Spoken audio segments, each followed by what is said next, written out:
This is Matthew Cratter from Bitcoin University, and today I want to talk about how the SEC is coming for your crypto, in particular Ethereum. So this is something I've been talking about for over a year now.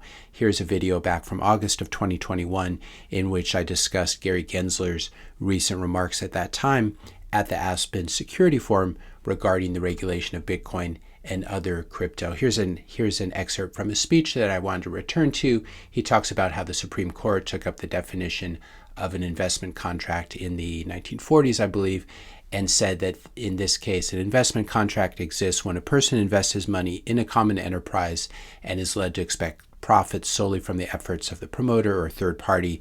This is, of course, the Howie test, and he says that the Supreme Court has repeatedly reaffirmed this Howie test.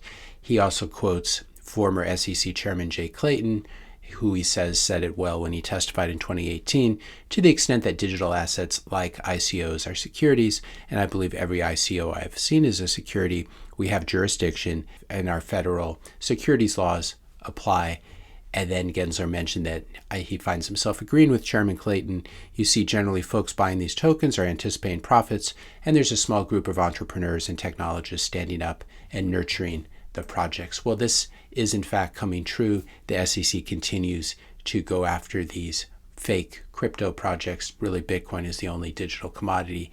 Everything else is an ICO or a security, and we're seeing that more and more now. Here is the SEC's announcement that they're going after Bittrex, which was a crypto exchange that was operating, I believe, out of Washington State. And what they got them for, in addition to not registering properly, is that Bittrex coordinated with issuers of crypto assets. The fact that a crypto asset even has an issuer tells you that something's wrong, because it's definitely not a commodity then if it was issued by a government or a corporation trying to hide as a foundation, I should say.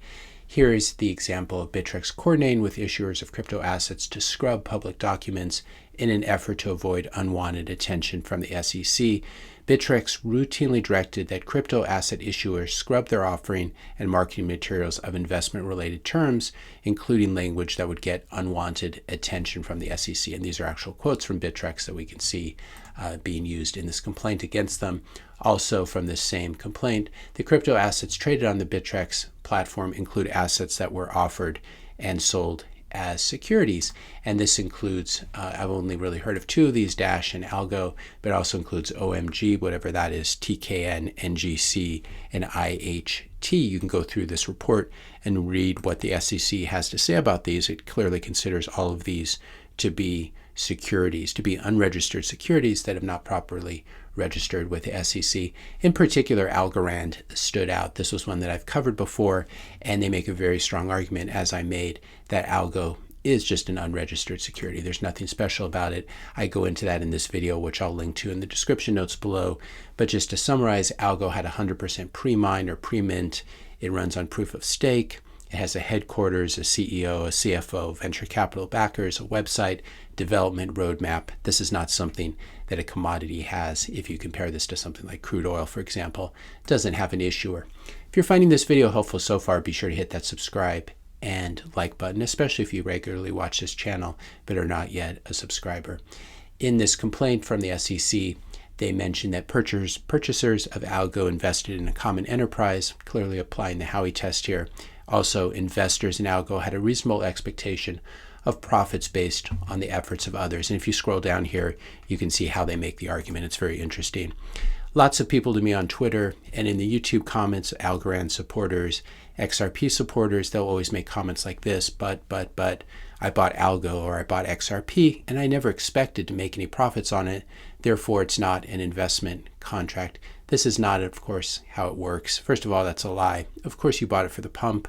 You care and understand nothing about neutral money and decentralization of your money, or you would never have bought Algo or XRP or something like this. Second of all, that's not how the Howie test works. It does not rely on the inner emotional state of retail investors to determine whether something is an investment contract or not. And you don't have to enter into a contract with a company. This is an implicit contract. What matters is whether there is a centralized entity issuing tokens, issuing crypto tokens to raise funds, to pay developers, and also leading investors to believe that they would realize profits. And I'll give you a great example of an investment contract pitch. This is an example of unregistered securities that is not yet registered with the SEC, but here's a very clear video from 9 years ago, Vitalik Buterin telling people why they should invest in Ethereum. And he did do these road shows. Jack Mahler's stepmother, I believe, was at the table when he did one of these. So there's a lot of evidence. Of course, the fact that you're even having a road show and trying to drum up interest for the token you're about to issue tells you something about the decentralization, the original decentralization of this protocol. So I'll leave this in the description notes below. Now, what a lot of people drew their attention to yesterday was Gary Gensler getting grilled by Congress, by a Congressional committee, on whether he thought ETH is a security or a commodity. So Chair Patrick McHenry repeatedly asking him, is ETH a commodity or security? And he said, you've spoken to one, you've spoken to Bitcoin, and clearly said that it's a commodity. Are you willing to weigh in on ETH? Because it's the number 2 market cap. It's clearly a very important coin next to Bitcoin. Gensler kept repeating the same thing again and again. He kept alluding to the Howie test, talking about groups of entrepreneurs and the public anticipating profits. He also said it depended on the context and the law. And so a lot of people were asking, why did Gensler refuse to single out Ethereum or any other crypto in his response? He gave very generic responses, and he got Chair McHenry a little upset with him. And my guess would be it's quite obvious, probably because Gensler didn't want anything he said to be used against the SEC in its various ongoing lawsuits, especially because the Howie test is very clear, and Chair McHenry knows that it's very clear. Also, he probably didn't want to say anything about Ethereum because the SEC is almost certainly preparing a case against Ethereum, and he doesn't want to prejudice it or ruin his future case in any way. So this would make the most sense to me why he was stonewalling and refusing to answer the chair's question, or answering in just very generic terms. But what is quite clear from the testimony is that Bitcoin remains in the all clear zone. No one disputes that it's a digital commodity without a government or corporate issuer, not the SEC, not the CFTC, not anyone with half a brain. Likewise, it's quite clear that ETH passes the Howie test. This is a test that you want to fail. If you pass it, it means you're a security and you need to register with the SEC. It's quite clear that ETH passes the Howie test, whether Chairman Benham of the CFTC understands securities law or doesn't. And I'll put a link in the description notes to below to all the evidence that I've compiled that ETH is a security. And you'll see why later in this video I would do something like this. Why would I work on the side of the SEC? Here's Vitalik describing how the Ethereum Foundation dissolved Ethereum Switzerland after the pre-sale in order not to be connected with a token sale and thus avoid future legal problems. At the same time, the founders deleted references to their team from the website. I'll link to that. The fact that Ethereum has a roadmap, it has a leader who's telling you that now that we've done the merge, we're going to do the surge, the verge, the purge, and the splurge. Commodities don't have roadmaps, but software companies have roadmaps, and software companies that issue unregistered securities like Ethereum have roadmaps. I think Lynn Alden said it the best, and I've linked to this before.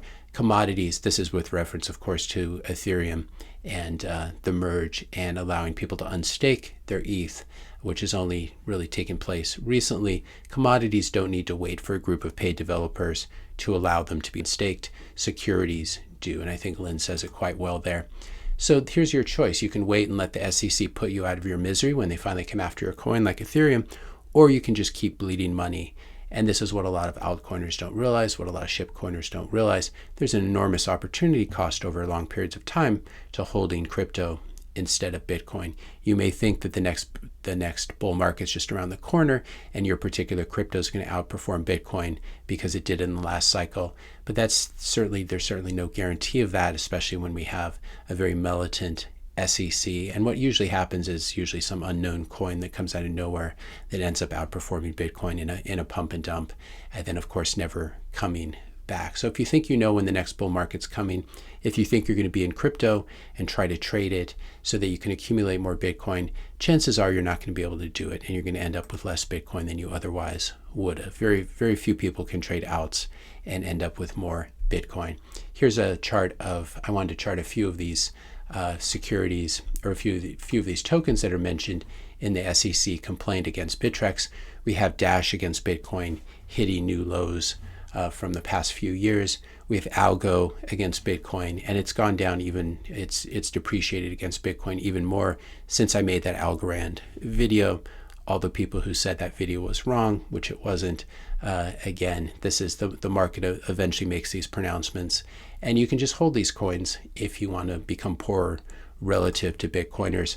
Here's Bcash, which I've covered many, many times, having a terrible 2023, continuing to depreciate against BTC, and we can see it's just a road straight down, and yet there's so many stubborn people who are going to hold this all the way to the ground, unfortunately. Then we have Hedera, which I made a video about a few months ago, HBAR, also hitting new lows against Bitcoin. So again, you can make clever arguments, but eventually the market figures out that these are securities. They're last cycle securities. They don't matter. They're probably going to get in trouble with the SEC if they haven't already. And either way, they're not sound money, and they just don't have the same properties, though it's impossible for them to appreciate against Bitcoin. And then in even ETH, people try to cite various parts of this chart to make it look better than it is.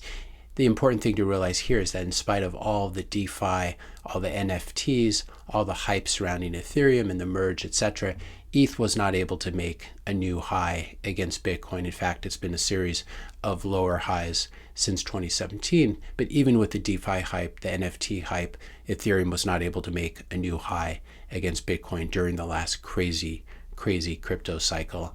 And it looks to me like ETH is really being managed, and has been for the past couple of years, where the people at the Ethereum Foundation or some of the whales are trying to keep it pegged to Bitcoin within a certain range. I think this is hopeless. I think this is eventually breaks down, but it should tell you something: ETH's terrible relative performance in the last bull cycle against Bitcoin. I'll also hear comments, I'm sure, after this video. It doesn't matter what the SEC thinks. My coin's still can be used overseas. The SEC doesn't reach all the way overseas. Well, it does reach pretty far overseas, especially companies that want to then do business in the U.S. have to follow U.S. securities law. The other thing, though, even if the SEC can't reach you overseas, your coin, by leaving the U.S., is denied access to the deepest pools of capital in the world. So if you want to leave the U.S. with your crypto, please do. Let me know if I can help you book your flight to leave the U.S., and I'll even pay for a first-class seat for your algo holdings, because you really should go take your scam or be scammed in a different part of the world. There's nothing special about securities that are masquerading as money. Do I actually hope that the SEC comes for your crypto? I actually do, because your crypto, whether you understand it or not, is just a mechanism for someone much smarter and much richer than you are to dump on you, whether you understand this or not. And this is not how Bitcoin works. Bitcoin is completely different. Bitcoin is this neutral digital commodity. It doesn't have a foundation behind it that's waiting to dump on people. It's not proof of stake, where you have beneficiaries of the pre-mine controlling the validation process. And I would also ask, if your crypto is not robust enough to survive an SEC attack, then why even bother? You should be saying, bring it on. Let's see if my coin can withstand this. And there'll be other people who say, but I'm a free markets and I'm a libertarian and I hate the SEC. Well, for these people, I just wanted to remind them that real world free markets do include lots of government and regulatory attacks. And if you're going to be a libertarian and just stay in your basement and keep voting libertarian until the US government has voluntarily closed itself and the SEC is no more, I'm going to suggest that's going to be a very long wait. And instead, we should engage with the regulatory process, and we should use the SEC if it can help Bitcoin and help Bitcoiners and help shut down these scams. We should definitely use them. And again, the enemy of my enemy is my friend, as I've said about the SEC. The other thing to realize too is that this is not a neutral force. Your crypto is almost certainly a force for evil. It's the main funder of Bitcoin FUD, as I talked about in this video, Crypto's Dirty Little Secret from December of last year, in which I discussed that most Bitcoin FUD is being actively funded by crypto scammers and their tokens, including SBF and FTX, A16Z, Ethereum, Cardano, Ripple. These are the people paying lobbyists and paying off regulators and trying to force their stuff through. They use their dirty money to try to capture and corrupt regulators, the mainstream media, crypto news sites, academia, and even pop culture. And I conclude by saying, when altcoiners tell Bitcoiners to stay in their own lane, they miss the larger context of this informational warfare, which is being funded by these crypto assets and their issuer. So that's crypto's dirty little secret. It's not this neutral thing where we have all of this organic growth and all these wonderful cryptocurrencies, of which Bitcoin is just one. There's Bitcoin, and then there's everything else. And if you're on the other side, it's almost certain that you are either being scammed or you are a scammer. If you own any crypto besides Bitcoin, especially if you own something like XRP or ETH, you're actively helping to fund attacks on Bitcoin. And so you don't know what you're doing. You're actually helping to hurt the cause. Here's a perfect example of this. This is some of the Ripple guys helping, teaming up with Greenpeace to try to do propaganda about Bitcoin's energy usage. And these people are on the same side as the legacy media, as the New York Times, as people like Peter Schiff, all of these very backwards people. So it's Bitcoin, not crypto. It's very important to help the public to understand this. If you found this video helpful, be sure to hit that subscribe and like button. Hit the notification bell if you want to be notified when I publish my next video. And let me know your questions and comments in the comment section below. Thanks a lot for watching, and I'll see you in the next video.